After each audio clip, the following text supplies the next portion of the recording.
Ya Allah, rupanya situasi dia macam ni. Kena prepare diri daripada sekarang, fizikal dan mental. We now have breaking news. Usahawan dan pempengaruh media sosial Hafiz Muhammad akhirnya membuat naik video permohonan maaf di Instagram. Selepas itulah video berasak-asak untuk mencium Hajar Aswad. Menerusi video itu, Hafiz menjelaskan tujuan berkongsi video itu adalah sebagai kenangan buat pasukannya dan menurutnya ramai ustaz telah menghubunginya dan memberikan pandangan berbeza mengenai video itu. Assalamualaikum. Alhamdulillah untuk video cium batu Hajar Aswad tu, saya dah take out dah. Saya cerita sikit lah. Semalam sebelum saya share video tu, sebenarnya saya dah minta dah pendapat beberapa orang. Dan Alhamdulillah pendapat mereka positif. Dan bila saya share video tu, sejam, 2 jam yang pertama tu, Masya Allah, DM semua banyak yang positif. Ada yang tengok, ya Allah, teringin nak pergi. Ya Allah, rupanya situasi dia macam ni. Kena prepare diri daripada sekarang, fizikal dan mental. So sebenarnya ada pendapat juga yang saya tanya semalam Hafiz, semuanya bermula dengan niat. So niat saya sebenarnya bila saya share perkara tu, yang pertama adalah saya bagi tahu ni bukanlah kerana untuk riak ataupun takbur, tapi Alhamdulillah Allah jemput ke sini lebih daripada 7 kali, dan dalam lebih dari 7 kali tu saya sampai ke sini semuanya dengan tim. Setiap tahun saya akan bawa staff saya akan buat pasukan-pasukan saya untuk sampai ke sini. Tim-tim saya bukan orang senang, ramai orang susah untuk sampai ke sini berkali-kali, tak tahu lagi bila rezekinya. Jadi bila mereka ada rezeki, saya bawa datang ke sini, saya selalu terapkan perkara ni. Tim, bila sampai ini apa yang saya selalu pesan sebelum bergerak ke bumi Allah ni. Saya bagi tahu tim, di bumi Allah ni, jangan tengok food hunting saja, jangan tengok jangan fikir kita akan solat masuk solat di dalam masjid saja, tapi ada perkara-perkara lain. Cubalah usahakan untuk pergi, cuba manfaatkan, cubalah pergi solat ke dalam Masjid Ismail, cubalah cium batu Hajar Aswad, cubalah solat di depan Kaabah itu. Walaupun kadang-kadang dia suka. Kenapa saya bagi tahu macam tu? Sebab saya tak nak mereka nanti bila pergi ke sini dan balik dia rasa ralat. Itu yang pertama.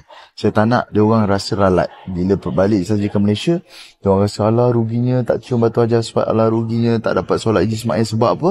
Sebab takut bila tengok situasi-situasi tu, ramai orang di area batu Hajar Aswad, ramai orang di dalam Masjid Ismail, ramai orang. Jadi perasaan tu takut sehingga kan mereka balik ke Malaysia nanti mereka rasa ralat sebab tak dapat beribadah ataupun pergi ke tempat tu.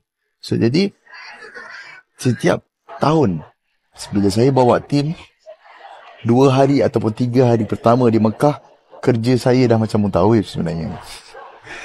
Pagi selepas subuh saya akan bawa tim saya. Ini apa yang saya buat selama ni. Bila pergi ke sini, saya akan bawa tim. Pada selepas subuh saya akan bawa tim untuk cium Hajar Aswad. Tak kisahlah perempuan atau lelaki, saya akan bawa pergi ke cium ke Hajar Aswad. Saya akan tengok, bawa mereka pergi ke Haji Ismail, supaya mereka dapat puas. Macam Alhamdulillah tim-tim kat sini semua dapat cium batu Hajar Aswad, dapat pergi Haji Ismail. Jadi mereka balik bukan balik dengan orang kata apa, rasa ralat tu. So selama 7 tahun saya ke sini tak pernah lagi saya share video semalam. Sebab saya mula-mula saya rasa, saya ingatkan video tu ialah untuk saya jadikan kenangan. Jadi kenangan dan boleh wujudkan keberanian juga kepada sahabat-sahabat saya untuk datang ke sini. Maksudnya bila saya sampaikan video semalam, dia orang dah be prepare. Oh, ini sebenarnya bumi Allah ada cabaran-cabaran untuk beribadah. Wah, aku kena prepare daripada sekarang, fizikal dan mental, supaya tak takut. Bila aku sampai je ke bumi Allah, aku boleh pergi ke batu Hajar Aswad, aku boleh pergi ke Ismail. Walaupun benda tu sunat, aku tetap juga nak cuba. So itu sebenarnya niat saya awal, saya nak sampaikan, wujudkan keberanian kepada dalam hati sahabat-sahabat untuk mencuba. Dan saya tolong tim tu, yang kalau awak tengok dalam video tu, saya tolong tim, bukan saya nak jadi hero, tak. Tapi hopefully benda tu boleh dicontohi oleh tim-tim saya juga.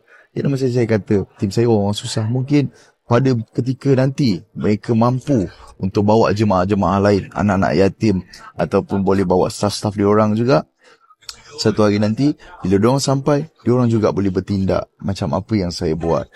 Lead mereka untuk sampai ke tempat-tempat tu, supaya orang lain juga tak rasa ralat bila tak dapat buat. Memang Ini perkara yang sunat bagi saya. Kalau memudaratkan tak payah. Tapi apa yang saya terapkan kepada pasukan-pasukan saya adalah cubalah. Mencuba kita tak tahu. Cubalah. Bila ada rezeki insyaAllah akan ada bila ada usaha itu. Walaupun kita tengok dalam keadaan ramai macam tu, jangan panik. Cubalah, usahalah. Tapi orang yang lead tu harus pakar. Harus tahu macam mana saya elok-belok dia, tak menyakitkan orang lain dan sebagainya. Kalau awak tengok video semalam tu, saya tahu mana nak masuk, macam mana nak masuk. Dan masuk dengan cara tidak menyakitkan. Yang saya dekat atas bukan saya marah tu. Saya cuba bagi tahu sebab keadaan tu bising sebenarnya. Saya bagi tahu Haji, sabar. Jangan, don't push. Women and kids here tu maknanya bukan tim saya saja. Dekat depan tu banyak lagi orang perempuan. Orang perempuan yang berani sangat-sangat. Yang tak ada orang lead. Diorang pergi seorang-seorang. Lemas. So, grup saya ni ada perempuan. Kira saya lead dan ada tim belah beberapa backup. Tapi yang kat depan tu sebenarnya ramai orang perempuan. Jadi kat situ saya nak memperlihatkan kepada sahabat-sahabat semua. InsyaAllah jangan takut untuk mencuba. Walaupun perkara itu sunat. Dia banyak perkara-perkara lain lagi kita boleh buat. Buatlah tawaf dan sebagainya kan, benda-benda yang wajib, umrah dan sebagainya. Itu hanya sunat. Tapi cubalah supaya kita tak rasa ralat bila balik ke Malaysia. Aku tak dapat orang tanya kan, aku tak dapat curi Ismail, ramai orang lah takut. Sebab benda tu pernah terjadi. And lagi satu, maafkan saya jika video yang saya kata kenangan tu mewujudkan banyak perception kepada sahabat-sahabat semua. Sebenarnya video tu adalah, bila saya share, dia ada satu kenangan untuk tim-tim saya. Saya tak tahu mereka ni satu hari nanti bila mereka senang, saya tak tahu sama ada diri ni dilupakan ataupun tidak. Jadi bila mereka lupakan saya satu hari nanti, saya harap video tu lah, kenangan tu lah akan menjadi asbab yang mana mereka akan tengok wujud rasa rindu, rasa sayang pada saya, isteri dan company ni, Aina ni. And satu hari nanti juga, bila mereka tengok video tu, wujud satu keberanian, okay, Abang Hafiz pernah buat macam ni, and aku nak juga bawa staff-staff aku. Bila dah senang nanti, bawa staff-staff aku, lead mereka, dapat buat perkara-perkara ni. So, itu niat awal saya. So, Alhamdulillah pagi ni, kalau aku macam kat sini sekarang tengah pagi, ada juga beberapa ustaz yang kontak saya. Perception mereka berbeza-beza. Jadi ada yang cakap, Hafiz, tak payah take out lah video tu. Tak payah take out video tu. Sebab benda tu kalau orang faham dia macam tu lah. Kalau dia faham dia baik lah. Sebab niat awak adalah awak protect a woman. Try protect a woman. Tunjuk cara nak pergi ke situ. Ada yang lagi satu ustaz adalah, Hafiz, tak apalah. Dah banyak perception tu. Perception orang kita tak boleh kawal walaupun niat awak baik. Tapi better awak take out lah. So saya decide untuk take out. Sebab saya nak menjaga keharmonian di saya punya social media. Bukanlah saya tak fikir waktu saya share tu. Tapi macam saya kata tadi, feedback yang saya dapat positif. Dan saya tengok pun, sebab saya yang faham apa yang saya share kan, niat saya faham. Jadi saya rasa semua tak ada apa-apa. Dan bila saya check komen sejam ke 2 jam, semua komen yang baik-baik. So saya rasa tak ada apa-apa isu. Tapi yelah, manusia ada pemikiran dia sebaliknya. Perception orang kan berbeza-beza. Jadi saya rasa daripada orang berterlagah tentang pendapat atau perception, apalah, saya take out.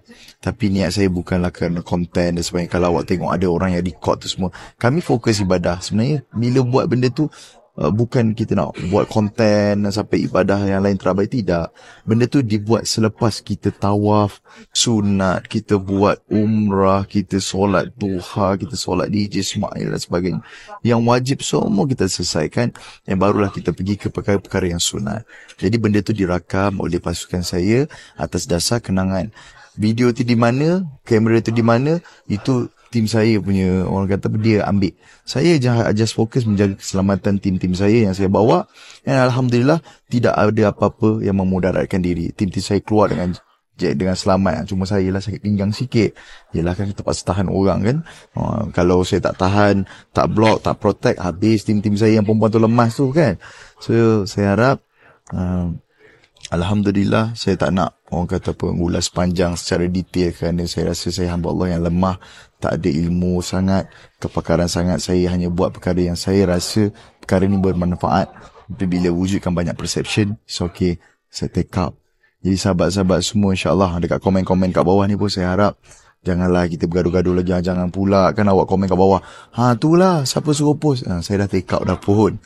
Saya harap kita boleh bersahabat dengan baik. InsyaAllah. Jaga diri, jangan lupa makan. And insyaAllah saya doakan, saya kat bumi Allah ni, saya doakan awak semua, semoga ada rezeki sampai ke sini. Sampai ke sini dengan keberanian, sampai ke sini dengan satu niat, ada keberanian, ada hati, ada keikhlasan, dan insyaAllah ibadah akan diterima semuanya. Doakan saya juga supaya hati saya sentiasa dijaga. And saya tak marah siapa-siapa yang komen yang agresif, dan saya tak marah. Saya tahu awak punya perception berbeza-beza, saya faham keadaan tu. And saya minta maaf sangat-sangat jika ada melukakan mana-mana pihak. Niat saya berkongsi pada saya itu adalah manfaat. Cuma ada banyak perception. Dan terima kasih banyak-banyak. InsyaAllah nanti lepas saya selesaikan ibadah ni semua, saya nak update juga kan. Semalam saya dah bagi tahu saya nak bagi satu tiket umrah. Tak ada buat kontes apa-apa pun, saya nak bagi tiket umrah. Nanti lepas selesai ibadah ni semua, saya update pasal satu tiket umrah tu ya. InsyaAllah. Assalamualaikum. Kejayaan demi kebahagiaan.